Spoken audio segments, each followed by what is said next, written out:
ये ठहरा सा पानी कई खामोश दास्ताने अपने सीने में दफन किए बैठा है, कभी खामोश तो कभी उगलने की जल्दी में। और इसी नदी के दोनों रूपों की तरह थी सतगुरु राम सिंह जी की अमर कहानी, कहीं शांत तो कहीं तूफानों से घिरी हुई। ऐसा क्या था उनके व्यक्तित्व में कि मैं अपना सारा काम छोड़कर इतिहास के विस्मृत पन्नों में उन्हें खोजने लगा। सतगुरु राम सिंह जी के बारे में नामधारियों से ज्यादा कौन जान सकता है? आखिर इस पंथ के निर्माता वही तो थे। पर सवाल यह उठता है कि कितना जानता था मैं इन नामधारियों के बारे में? बस इतना कि वो अपनी सफेद पोशाक, सीधी पगड़ी और सादे पहनावे से लाखों में पहचाने जाते हैं, और यह भी कि उनके गुरुद्वारे उनकी पोशाक की तरह ही सरल और सहज होते हैं।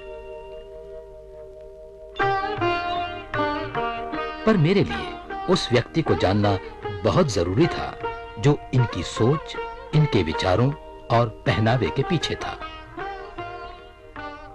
क्या वो व्यक्ति गुरु था या नेता, या फिर विद्रोही, या एक ही इंसान के तीनों पहलू?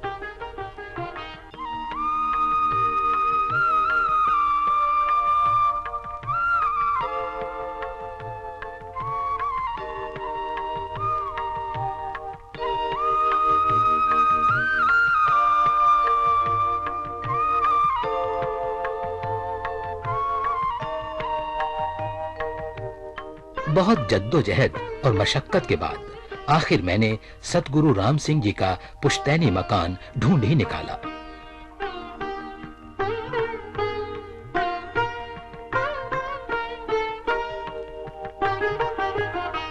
इसी कमरे में 3 फरवरी 1816 में वसंत पंचमी के दिन उनका जन्म हुआ था।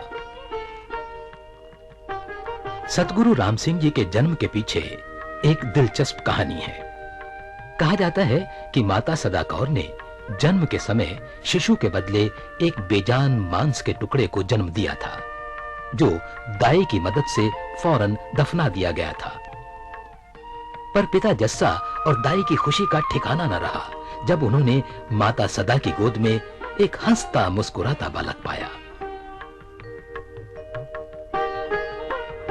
यही बालक आगे चलकर सतगुरु राम सिंह जी के नाम से जाना गया।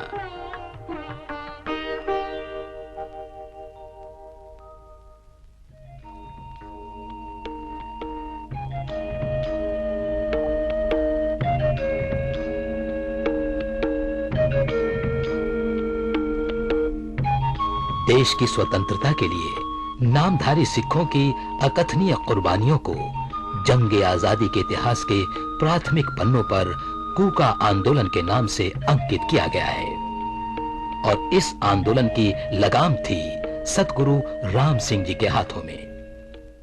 श्री सतगुरु राम सिंह जी ने कूका आंदोलन 12 अप्रैल 1857 ईस्वी को बैसाखी वाले दिन श्री बैनी साहब से शुरू किया। नाम की मस्ती में लीन रहने के कारण सतगुरु जी के अनुयायियों को नामधारी एवं स्वतंत्रता के लिए पुकार करने के कारण इन्हें कूका कहा जाने लगा। इतिहास में कूका आंदोलन के नाम से ही सतगुरु जी का आंदोलन प्रसिद्ध है।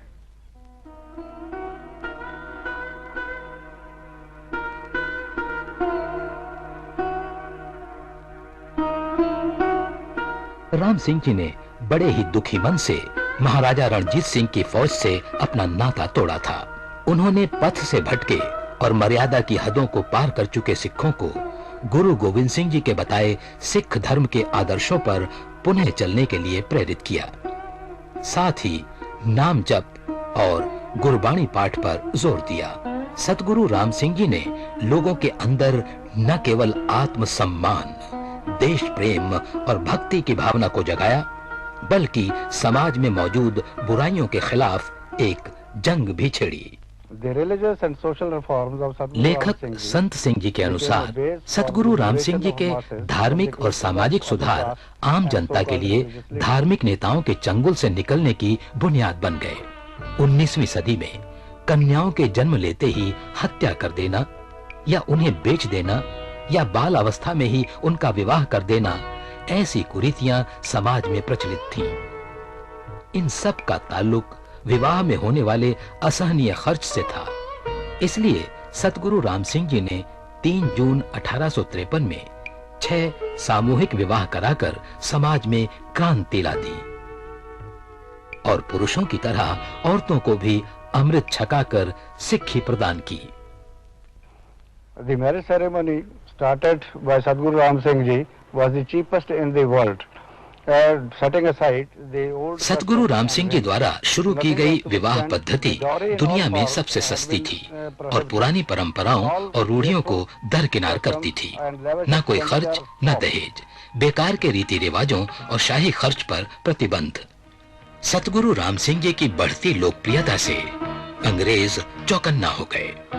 उन्हें एहसास हो गया कि नामधारी पंथ केवल एक धार्मिक समूह नहीं बल्कि सामाजिक और राजनैतिक इरादे पालने वाला वो तूफान है जिसको अगर फौरन न कुचला गया तो वो खतरनाक रूप ले सकता था। इसी संभावना के तहत 3 जुलाई 1863 को सतगुरु राम सिंह जी को भैणी साहब में नजरबंद कर दिया गया। अंग्रेजों ने भारत को गुलाम बनाने के लिए पाड़ो और राज करो की नीति पर आधार लिया। उन्होंने धर्म के चिन्ह पर और इकोनॉमी के चिन्ह पर लोगों को लड़ाया और गौ को अपना पक्ष बनाया। सतगुरु राम सिंह जी ने अंग्रेजों की पॉलिसी को समझा और उन्होंने अपना केंद्र बिंदु बनाया गौ और गरीब। श्री सतगुरु राम सिंह जी ने अंग्रेजों से आजादी पाने के लिए संगठित होकर लड़ने की नीति का प्रचार किया। इसलिए जब धर्म के नाम पर लोगों को लड़ाने तथा पराधीनता का एहसास दिलाने के लिए अंग्रेजों ने पंजाब में जगह जगह गाय के वध के लिए बूचड़खाने खोले तो नामधारी सिखों ने उसका प्रचंड विरोध किया। गौ भारत का धर्म चिन्ह है। भारत की संस्कृति में गौ को माता के समान पूजा जाता है। दूसरा, भारत कृषि प्रधान देश था और कृषि प्रधान देश में पशुधन की बहुत महत्व था। अंग्रेज एक तरफ तो ये चाहता था कि भारत को आर्थिक तौर से कमजोर किया जाए और दूसरा, धर्म के नाम पर लोगों को आपस में लड़ाया जाए। हिंदू, मुसलमानों और सिखों को आपस में लड़ाने के लिए उसने भारत के अलग अलग शहरों में बूचड़खाने खोले। थोड़े ही समय में लाखों की संख्या में लोग नामधारी बन गए। वो निर्भय होकर अंग्रेजों के विरुद्ध जोर जोर से चिल्लाने लगे, यानी कूके मारने लगे। इससे इतिहास में वो कूका के नाम से प्रसिद्ध हो गए। सिख धर्म नामधारी सिखों द्वारा जैसे समझा और बताया जाता है, अलग परंपरा है और सिख समाज द्वारा समझा और बताया गया सिख धर्म अलग परंपरा। Understood and propagated by the Singhs by different traditions.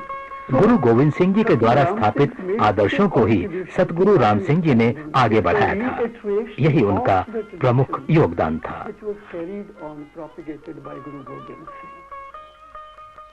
Shri सतगुरु राम सिंह जी ने अंग्रेजी साम्राज्य के खिलाफ पंजाब में शांतिपूर्ण ढंग से असहयोग आंदोलन शुरू किया। स्वदेशी और असहयोग आंदोलन शुरू करने वाले भारत में सतगुरु राम सिंह जी पहले व्यक्ति थे जिन्होंने इसे राजनीतिक हथियार के रूप में इस्तेमाल किया। इंसाइक्लोपीडिया ऑफ ब्रिटेन का इस बात की पुष्टि करता है। Bhagat Singh and his associates वर सर्वप्रथम भगत सिंह और उनके साथियों ने नामधारी सिखों के योगदान की प्रशंसा की। मिसाल के लिए एक लेख में भगत सिंह कहते हैं, सतगुरु राम सिंह जी असहयोग आंदोलन के अग्रदूत थे। भारत में स्वदेशी आंदोलन के भी अग्रदूत वही थे।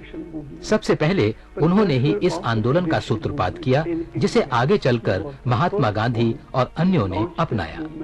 and it was picked up subsequently by Mahatma Gandhi and others.